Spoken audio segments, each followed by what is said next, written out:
Hi everyone. आज का question हमारा magnetic effect of electric current से रहेगा। क्वेश्चन में आपके पास गिवन है, in figure wires A B C D and E F are long and have identical resistances. The separation between the neighbouring wires is 1 centimeter. The wires AE and BF have negligible resistance and the emitter read 15 ampere. Calculate the magnetic force per unit length of AB and CD. आपके पास question में तीन wires हैं A B C D and E F. यहाँ पे ammeter की value 15 ampere की equal दे रखी है। अब देखो बच्चे, इन तीनों कंपोनेंट्स की रेजिस्टेंस की वैल्यू सेम है, यानी कि इस पॉइंट पर आकर करंट डिवाइड हो जाएगा और करंट की वैल्यू सेम रहेगी। ठीक है, टोटल करंट 15 एम्पियर है, तो यानी कि हर एक ब्रांच से 5 एम्पियर का करंट फ्लो होगा।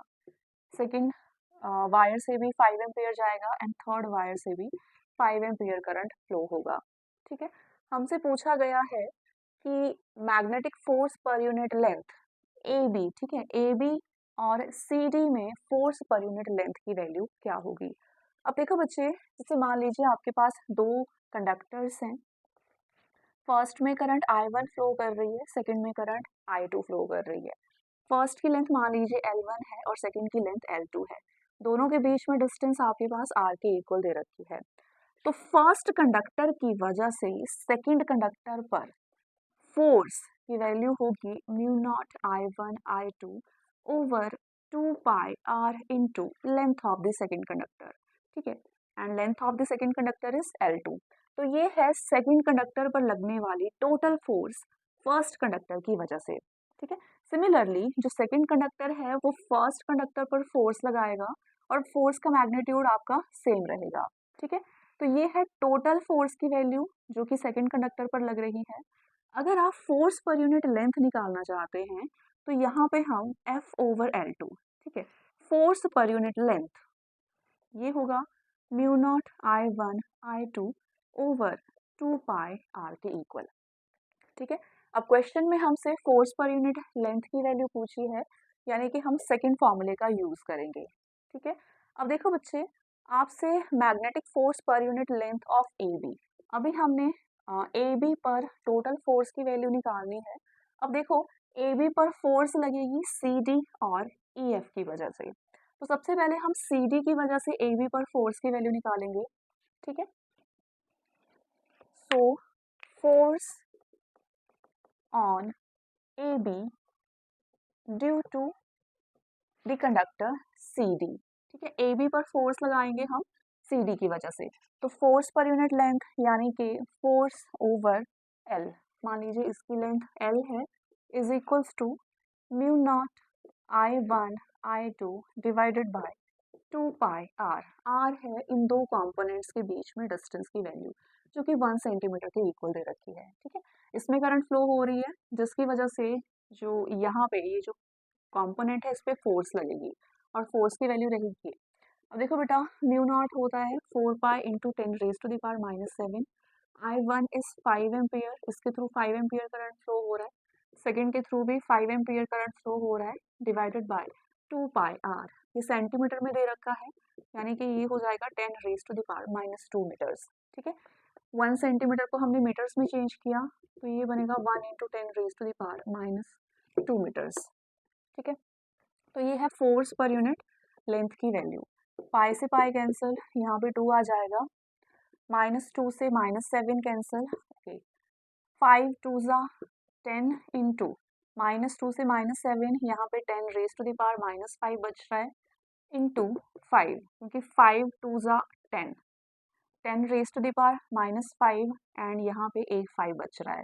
ठीक है, अगेन बेसिस सेम है, पावर्स ऐड हो जाएंगी, सो ये बन रहा है 10 raise to the power -4 into 5, या फिर 5 into 10 raise to the power -4 newton per metre. तो ये है force per unit length on conductor A B due to C D.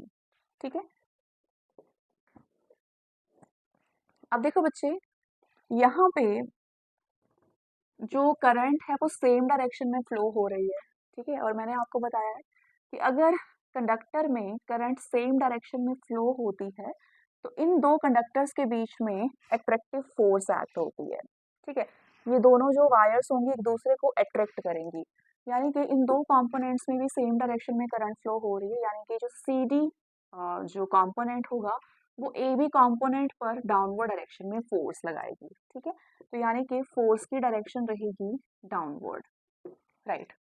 अब देखो बच्चे, एक कंपोनेंट की वजह से हमने इस पर फोर्स की वैल्यू निकाल दी, अब हम सेकंड कंपोनेंट की वजह से इस पर फोर्स निकालेंगे। ठीक है, यहाँ से लेकर यहाँ तक ये टोटल डिस्टेंस 2 सेंटीमीटर के इक्वल हो जाएगा। तो secondly, force on A B due to E F.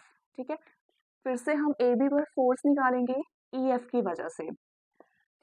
तो force per unit length, again formula रहेगा mu naught I one I two over 2 pi R के इक्वल, म्यू नॉट की value 4 pi into 10 raise to the power -7 के equal होती है।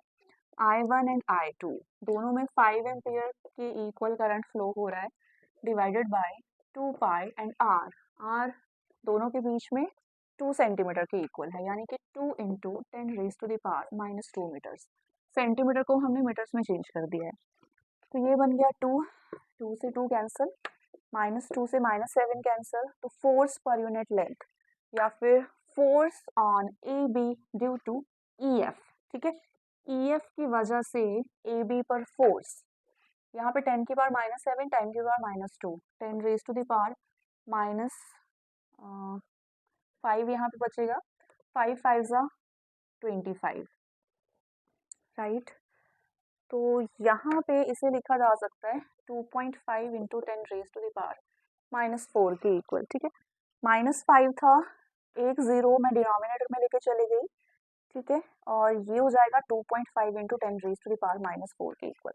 यहाँ पे क्या है 10 रेज टू पावर -5 इंटू 25, तो इसे लिखा जा सकता है 10 raise to power -1 into 10 raise to power -4 की फॉर्म में। ठीक है, -1 को डिनोमिनेटर में लेके जाएंगे तो ये +1 हो जाएगा, और न्यूमिनेटर में 10 रेज टू पावर -4 बच रहा है, इस -1 को मैं डिनोमिनेटर में मैंने शिफ्ट कर दिया, तो ये बन जाएगा 2.5 into 10 raise to the power -4 के इक्वल। ठीक है, तो ये वैल्यूज मैंने यहाँ पे लिखी हैं, न्यूटन पर मीटर। ठीक है, अब फिर से इस कंपोनेंट और इस कंपोनेंट में करंट सेम डायरेक्शन में फ्लो हो रहा है, यानी कि ई एफ ए बी पर फोर्स अगेन डाउनवर्ड डायरेक्शन में लगाएगा। ठीक है, तो अगेन फोर्स रहेगी डाउनवर्ड डायरेक्शन में। ठीक है, अब बच्चे हम C D and E F की वजह से टोटल फोर्स की वैल्यू निकालेंगे ए बी पर। ठीक है, so net force acting on AB due to CD and EF। ठीक है, AB पर हम अब टोटल फोर्स की वैल्यू निकालना चाहते हैं। ठीक है, तो फर्स्ट फोर्स जो है वो 5 इंटू 10 की पावर -4 के इक्वल है, जबकि सेकंड फोर्स जो है वो 2.5 इंटू 10 रेज़ टू -4 के इक्वल है। दोनों फोर्सेस सेम डायरेक्शन में एक्ट हो रही हैं, दोनों के बीच में एंगल है 0 डिग्री का, यानी कि नेट फोर्स रहेगी, नेट फोर्स को हम सीधे सीधे ऐड करके निकाल सकते हैं। ठीक है, तो फर्स्ट है due to C D and second force है due to E F. C D की वजह से फोर्स है 5 into 10 raise to the power -4 के इक्वल, एंड इसकी वजह से फोर्स है, सेकेंड कंपोनेंट की वजह से फोर्स है 2.5 into 10 raise to the power -4 के इक्वल, तो ये बन जाएगा 7.5 into 10 raise to the power -4 के इक्वल। ठीक है, यहाँ पे देखिए -4 है, -4 है, 10 रेज पर -4 आप कॉमन ले लीजिए, यहाँ पे खाली 5 बच रहा है और यहाँ पे 2.5 बच रहा है। ठीक है, 5 प्लस 2.5, तो ये बनेगा 7.5 into 10 raise to the power -4 newton, and force रहेगी डाउनवर्ड डायरेक्शन में। ठीक है, फोर्स की डायरेक्शन होगी डाउनवर्ड।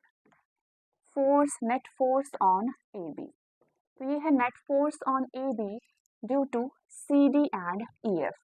ठीक है, और नेट फोर्स जो होगी वो डाउनवर्ड डायरेक्शन में रहेगी, और फोर्स का मैग्नीट्यूड होगा 7.5 into 10 raise to the power -4 newton, और ये फोर्स एक्ट हो रही है ए बी पर। अब सेकेंडली बेटा हमसे सी डी पर नेट फोर्स की वैल्यू पूछी है। ठीक है, तो अब हम सी डी पर नेट फोर्स की वैल्यू निकालेंगे।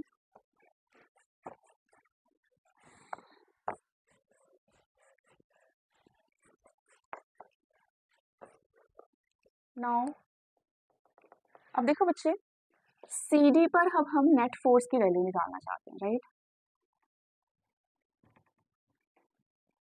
तो अब देखिए, इस एलिमेंट पर फोर्स ए बी की वजह से लगेगी और दूसरी फोर्स ई एफ की वजह से लगेगी।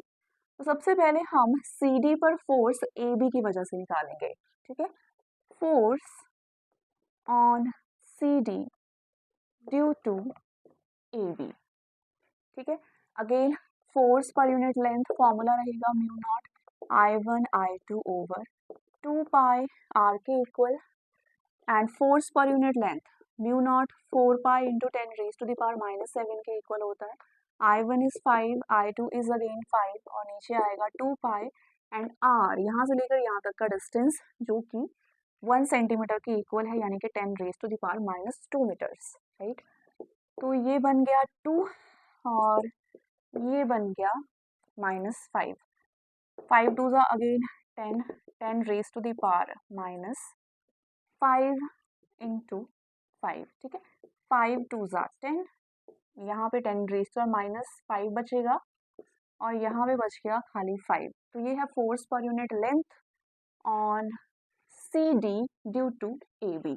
मैग्नीट्यूड सेम आ रहा है, force on C D due to A B, due to A B, ठीक है। तो अगेन बेसिस सेम है, पावर्स ऐड हो जाएंगी, 10 रेज टू द पावर -4 बचेगा इंटू 5, तो ये आ रहा है 5 into 10 raise to the power -4 newton per metre के इक्वल। तो this is the value of net force acting on C D due to A B, ठीक है। अब देखो बच्चे, दोनों में करंट का डायरेक्शन सेम है और मैंने आपको बताया था कि अगर सेम डायरेक्शन में करंट हो तो दोनों एलिमेंट्स एक दूसरे को अट्रैक्ट करते हैं, यानी कि सी डी पर फोर्स अपवर्ड डायरेक्शन में रहेगी, ठीक है। ए बी जो एलिमेंट होगा वो सी डी को अपनी तरफ अट्रैक्ट करेगा, ठीक है। तो एफ ए बी की डायरेक्शन अपवर्ड होगी, तो ये है अपवर्ड, राइट। अब देखो बच्चे, हमने सी डी पर ई एफ की वजह से फोर्स पर यूनिट लेंथ की वैल्यू निकालनी है। Similarly force on C D due to E F, ठीक है। ई एफ की वजह से हम सी डी पर फोर्स की वैल्यू निकालेंगे।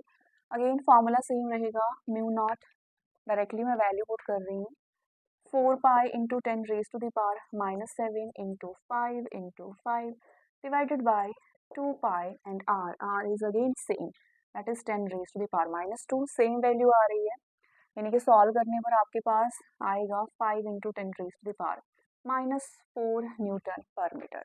So this is the value of force acting on CD due to EF, ठीक है। EF की वजह से CD पर फोर्स लग रही है 5 into 10 raise to the power -4 newton metre के इक्वल, ठीक है। अब देखो बेटा, अगेन इन दो कंपोनेंट्स में सेम डायरेक्शन में करंट फ्लो हो रहा है, यानी कि EF CD पर फोर्स लगा रहा है डाउनवर्ड डायरेक्शन में, ठीक है। CD को ये अपनी तरफ अट्रैक्ट करने की कोशिश कर रहा है और फोर्स है EF, ठीक है। अब देखो बच्चे, इस कंपोनेंट पर equal and opposite forces act हो रही हैं, ठीक है। CD पर equal and opposite forces act हो रही हैं, क्योंकि ये डाउनवर्ड डायरेक्शन में लग रही है ना, ये है डाउनवर्ड, ठीक है। तो CD पर नेट फोर्स की वैल्यू होगी 0, ठीक है।